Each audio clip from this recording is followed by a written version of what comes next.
کی ساری زندگی کا عمل اچھا ہو گیا اور اگر اس کا آخر خراب ہو گیا، آپ کی شروعات چاہے کتنی اچھی ہو، چاہے وہ ہماری فصلیں ہوں، چاہے وہ ہماری زندگی کے عمل ہوں، اگر اس کی شروعات خراب ہے اور آخر اچھا ہو گیا تو یاد رکھنا اللہ تعالیٰ اس کو قبول فرما لیتے ہیں۔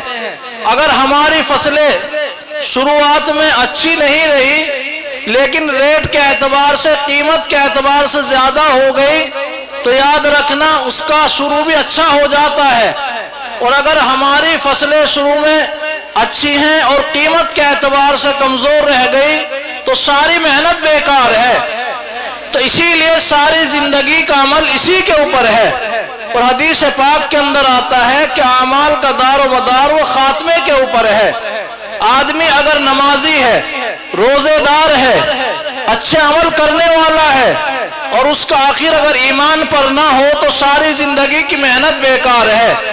اور اگر آدمی کی زندگی کے اعمال میں کچھ نہ کچھ کمی کوتاہی رہ گئی اور آخر اس کا ایمان پر خاتمہ ہو گیا، کلمہ طیبہ اس کو نصیب ہو گیا، اس کا اقرار کر لیا، تو ساری زندگی کے عمل اگر تھوڑے کیے تھے تو سمجھو قابل قبول ہوں گے اور کامیاب ہو جائیں گے۔ اسی لیے میں کہہ رہا تھا کہ آپ کے سالانہ اجلاس کا آخر چل رہا ہے، ہمارے سرپرست حضرت والا تشریف لائیں گے اور حضرت والا کے ساتھ ہی ساتھ آپ کے شانہ بشانہ سلسلہ تھانوی کے چشم و چراغ حضرت مولانا شکیل احمد صاحب بھی تشریف لائیں گے اسی سٹیج کے اوپر۔ تو اسی لیے بزرگ اور بھائیوں، اللہ تعالیٰ نے ارشاد فرمایا ہم نے قرآن کو اتارا اور ہم اس کی حفاظت کرنے والے ہیں۔ یہ قرآن کی حفاظت ہو رہی ہے اور قرآن کی حفاظت میں تین چیزیں ہوتی ہیں۔ تین چیزوں کے ذریعے قرآن کی حفاظت ہو رہی ہے۔ ایک تو پڑھنے والے کے ذریعے، جو بچہ پڑھ رہا ہے، محنت کر رہا ہے، دن رات قرآن پاک کی محنت میں لگا ہوا ہے، ایک تو وہ اس کے اندر داخل ہوتا ہے، اور ایک پڑھانے والا استاد جو اس کو پڑھا رہا ہے، وقت پر اپنے وقت کو دے رہا ہے، تو وہ بھی قرآن پاک کی حفاظت میں لگا ہوا ہے۔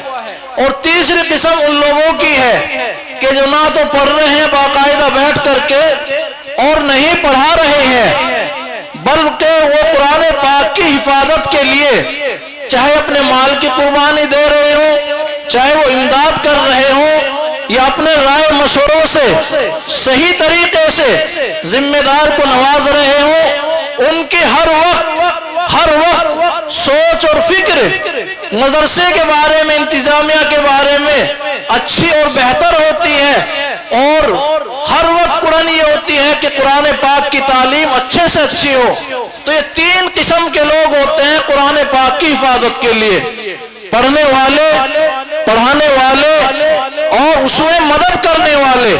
اسی لیے اللہ تعالیٰ نے تیسری قسم کے لوگوں کو محروم نہیں کیا، جو قرآن کے ساتھ تعلق نہ کر سکے، قرآن کی حفاظت میں نہ لگ سکے، بلکہ اللہ تعالیٰ نے سب کو موقع دے دیا، چاہے وہ پیسے کے ذریعے، چاہے اپنی محنت کے ذریعے، چاہے رائے مشوروں کے ذریعے سے۔ اس لیے بزرگ اور بھائیوں، آج ہم سب کی اجتماعیت یہاں پر بیکار نہیں ہے، بلکہ قرآن پاک کی حفاظت کے لیے اجتماعیت ہے، دین کی فکر کو لے کر کے اجتماعیت ہے، جو ہمیں سالانہ ایک مرتبہ موقع ملتا ہے سال کے اندر۔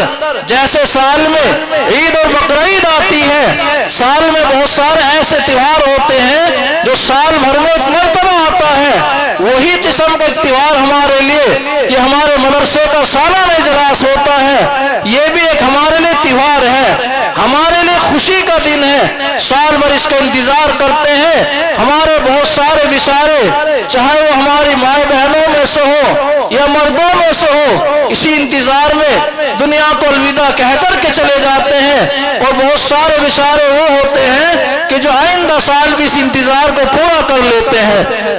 اس لیے میرے بھائی اور بزرگوں، یہ تو قرآن پاک کی حفاظت کا مشورہ ہے۔ قرآن پاک کی फिक्र का मशवरा है।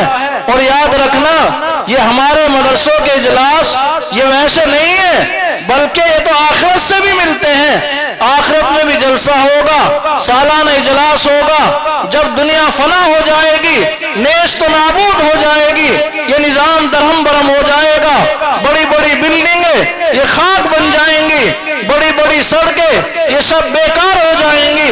तो उस वक्त में अल्लाह ताला भी इजलास फरमाएंगे, सारी दुनिया के लोग अल्लाह ताला के सामने हश्र में होंगे और अल्लाह ताला सबके सामने होंगे। उस वक्त में अल्लाह ताला सबको नवाजेंगे। तो इसलिए मेरे भाई और बुजुर्गों, ये तरतीब तो आखिरत से भी मिलती है। और दूसरे हमारे मदरसों का निजाम जलसों का ये कुरान की तरह से है। जैसे कुरान पाक के अंदर कभी तो जन्नत का जिक्र होता है, कभी जहन्नम का जिक्र होता है, कभी नमाज का जिक्र होता है, कभी ज़कात का जिक्र होता है, कभी रोजे का जिक्र होता है, कभी हज का जिक्र होता है। यानी किसी न किसी तरीके का कुरान पाक की तरतीब अदल बदल रहती है। ना ही तो पूरे कुरान पाक में जन्नत का जिक्र, न जहन्नम का जिक्र, बल्कि एक के बाद दूसरी चीज का जिक्र होता है। ऐसे हमारे मदरसों के इजलास होते हैं कि इनमें ना तो खालिस तकरीर होती और न ही खालिस नज़म होती, बल्कि कभी तकरीर होती है, कभी नज़ाम हो रही है, कभी कुरान पाक की तिलावत हो रही है, कभी हमारे बच्चे मुकालमे कर रहे हैं। यह के बास दीगरे तरतीब बदलती रहती है।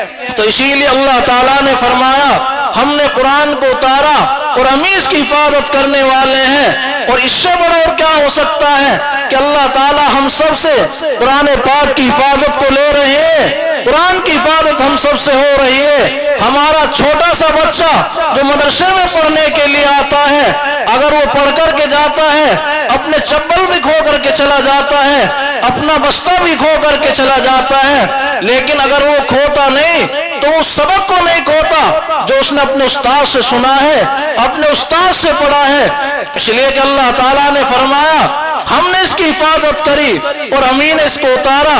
तो इसीलिए अल्लाह ने जिस चीज की हिफाजत का वादा ले लिया, मेरे भाई और बुजुर्गों, वो चीज कभी जाय नहीं हो सकती, वो चीज कभी खो नहीं सकती, वो चीज कभी खत्म नहीं हो सकती कि जिसकी हिफाजत का वादा खुद अल्लाह ताला कुरान पाक में जिक्र फरमा रहे हो। इसलिए हमारे बच्चे सुबह को पढ़ करके जाते हैं, याद करके जाते हैं, जो पढ़ लिया वो याद हो गया। और मेरे भाई और बुजुर्गों, इस कुरान से तो हमारी भी हिफाजत हो रही है। हम खालिस कुरान की हिफाजत में नहीं, बल्कि कुरान से तो हमारी भी हिफाजत हो रही है। जैसे एक आदमी अपना कीमती सामान एक बैग के अंदर रख दे, एक मामूली से झोले के अंदर रख दे, बतलाओ उस चीज की वजह से झोले की हिफाजत होती है। आदमी जहां जाता है उस झोले को और बैग को साथ लेकर के जाता है, जब तक वो कीमती चीज उस चीज के अंदर, उस झोले के अंदर होती है। जैसे ही वो चीज उसके अंदर से निकाल ली गई, अब वो बैग वहीं पर रख दिया गया, वो झोला वहीं पर रख दिया जाता है जहां उसकी जगह होती है। हमने ब्याह शादी के अंदर देखा कि बैग के अंदर जब लड़के वाला कुछ चीजें लेकर के जाता है लड़की के लिए, तो जहां जहां खुद जाएगा साथ उस बैग को लेकर के जाएगा, और जहां जहां बैठेगा उस बैग को साथ लेकर के बैठेगा। अपने से ज्यादा उस बैग की हिफाजत कर रहा है। वो बैग की हिफाजत नहीं हो रही है, बल्कि उसमें रखे हुए सामान की हिफाजत हो रही है। उस कीमती सामान की वजह से उस बैग की भी हिफाजत हो रही है। और जब शाम के वक्त में वो बैग खाली हो जाता है, तो उसको किसी के भी हाथ में दे देता है वो लड़के वाला। अब वो बैग वहीं पर पहुंच गया जहां उसकी हैसियत थी। इसलिए मेरे भाई और बुजुर्गों, इस कुरान से तो हमारी भी हिफाजत हो रही है। जो कुरान को पढ़ता है, इस पर अमल करता है, तो कुरान से उसकी हिफाजत हो गई। अब समझो उसका मर्तबा भी बढ़ गया, उसका मकाम भी बढ़ गया। अब वो नमाज भी पढ़ाएगा, नमाज जनाजा भी पढ़ाएगा, निकाह भी पढ़ाएगा, मसाइल भी बताएगा, फजाइल भी बतलाएगा, अच्छी बुरी बातें भी बतलाएगा, लोगों को अमल की चीजें बतलाएगा। सारी चीजें उसके अंदर आ गई, इसलिए कि उसने कुरान को सीखा, मर्तबा भी बढ़ गया। आदमी अब सराहने में बिठाएगा, पाती में नहीं बल्कि सराहना उसके लिए छोड़ेगा, उम्र का ख्याल नहीं करेगा बल्कि उसके मकाम का ख्याल करेगा कि इसके सीने में अल्लाह का कलाम है, कुरान पाक है उसके पास है, और फिर ये कुरान उसकी हिफाजत दुनिया में भी करेगा, मकान में पढ़ेगा, मकान की हिफाजत होगी, उसी कुरान को गाड़ी में पढ़ेगा, गाड़ी की हिफाजत होगी, उसी मकान को दुकान के अंदर पढ़ेगा, खैर और बरकत के लिए दुकान में बरकत होगी।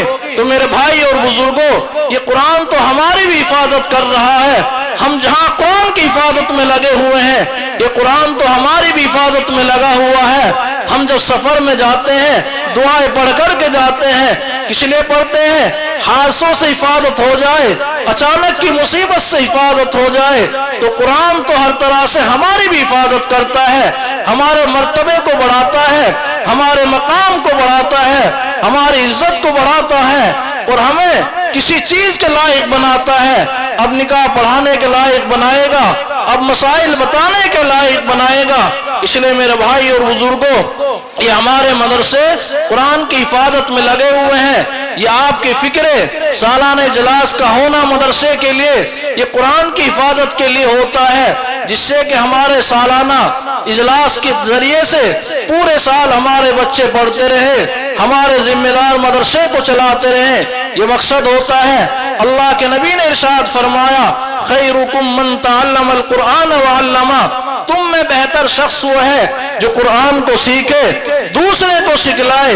तो इसलिए सबसे बेहतर बतलाया गया कुरान के सीखने वाले को, कुरान के सिखाने वाले को। इसलिए हर एक आदमी इसमें शामिल है। कुरान के सीखने में, कुरान के सिखाने में हमारी माँ बहनों का भी दखल होता है। ऐसा नहीं अगर तवारीख पढ़ी जाए, किताबों का मुताला किया जाए, हमारी माँ बहनों की गोदों से इनसे पलने वाले बच्चे वली बने हैं, बड़े बड़े कुतुब अब्दाल बने हैं, ख्वाजा मोइनुद्दीन अजमेरी जैसे बुजुर्ग बने हैं, शेख अब्दुल कादिर जिलानी जैसे अल्लाह के वली बने हैं। इन माओं के पेटों से हजरत साबिर कलीम रहमतुल्लाह जैसे, हजरत निजामुद्दीन औलिया जैसे बुजुर्ग पैदा हुए। इसलिए मेरे भाई और बुजुर्गों, इस सबसे पहले मदरसा माँ की गोद होती है बच्चे के लिए। इसलिए आज हमारी माएँ बहनें भी यहाँ पर मौजूद हैं, हमारे सभी मर्द हजरात मौजूद हैं। यहाँ से एक पैगाम लेकर के जाएं, मदरसे की तालीम के साथ साथ बच्चों की फिक्र की, तरबियत की फिक्र लेकर के जाए।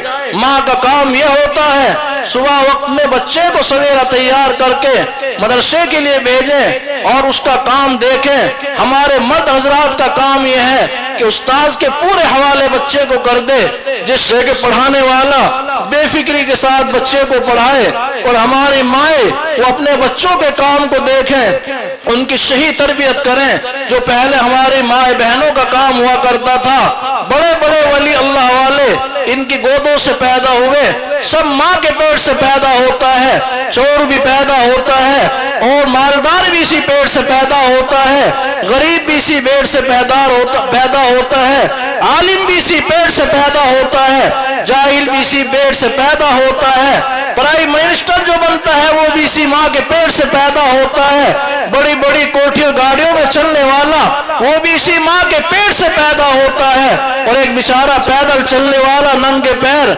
वो भी इसी माँ के पेट से पैदा होता है। भाई और बुजुर्गों, अल्लाह ताला की तरफ से निजाम सबके लिए अलग अलग होता है, लेकिन सब का सब माँ की पेट से पैदा होते हैं। किस्मत और तकदीरें अलग हो जाती हैं। आदमी कोशिश करता है, मेहनत करता है, अल्लाह ताला उसको मकाम देता है। इसलिए हमारी माएँ बहनें अपने बच्चों के पढ़ाने में पूरा पूरा ध्यान दें। जो आजकल बेतवज्जही है, स्कूल के लिए हमारी माएँ बहनें पूरी मेहनतें करती हैं, वक्त पर नाश्ता तैयार करती हैं, उनकी ड्रेस का ख्याल करती हैं। और अगर मदरसे वाले कोई ड्रेस जारी करना चाहे तो न माँ बाप को फिक्र है, ब्याह शादी में उससे ज्यादा महंगे कपड़े पहना सकते हैं, लेकिन अगर मदरसे वाले ड्रेस का तकाजा करें तो फिर आदमी के लिए पैसों की दिक्कत रह जाती है। इसलिए मेरे भाई और बुजुर्गों, निजाम तो तब चलेगा जब आपका साथ होगा, निजाम जब मजबूत होगा, जब आप मजबूत होंगे।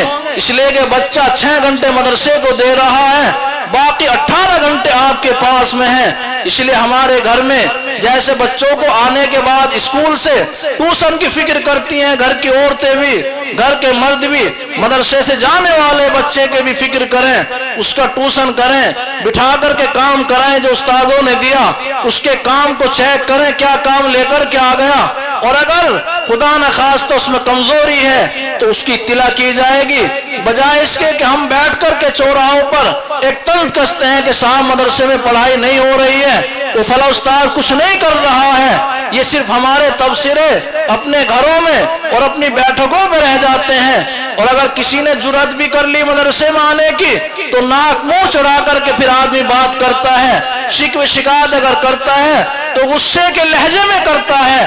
یاد رکھنا وہ غصے کا لہجہ اس بچے کے لیے زہر ہے، وہ بچہ کبھی پڑھے گا نہیں۔ سمجھو آپ اس کی زندگی کو خراب کرنے کے لیے اس استاذ کے سامنے اپنے چہرہ منہ بنا کر کے آئے ہو، اس لیے کہ اگر استاذ کا دل پھر گیا تو بچہ کبھی کامیاب نہیں ہوگا۔ اگر آپ شکایت لے کر کے آ رہے ہیں، اگر اللہ توفیق دے دے کچھ چیز ہدیے میں لے کر کے آؤ، بشاشت کے ساتھ میں استاذ سے ملو، بچے کی شکایت رکھو، تو آپ کا دیا ہوا ہدیہ محبت پیدا کرے گا استاذ سے، ذمہ دار سے، آپ کے بچے سے محبت پیدا ہوگی استاذ کو اور ذمہ دار کو، وہ بچہ آگے بڑھے گا، وہ اچھا کامیاب بنے گا۔ تو بجائے اس کے ہم ناک منہ نہ بنا کر کے، اگر کوئی شکایت واقعی ہے ہم تبصرہ نہ کر کے اپنے گھروں میں نہ بیٹھ کر کے، وہاں سے کوئی حل نہیں ہوتا، وہاں کے حل کا ایک نقصان میں بتاتا ہوں۔ اگر آپ نے گھر بیٹھ کر کے بچے کی شکایت ایسی کر دی تو مدرسے کے استاد اور ذمہ دار پر ایک بوجھ پڑتا ہے، اور وہ بوجھ نقصان کا ذریعہ ہوتا ہے۔ اس لیے میرے بھائی اور بزرگوں، ہم قرآن کی حفاظت میں لگے ہوئے ہیں، قرآن کی حفاظت کرتے رہیں جب تک دنیا کے اندر رہیں۔ ہماری مائیں بہنیں بچوں کو پڑھانے میں پوری محنت کریں، پورا سہیوگ کریں۔ اللہ تعالی ہم سب کو عمل کی توفیق عطا فرمائے۔ وما علینا الا البلاغ۔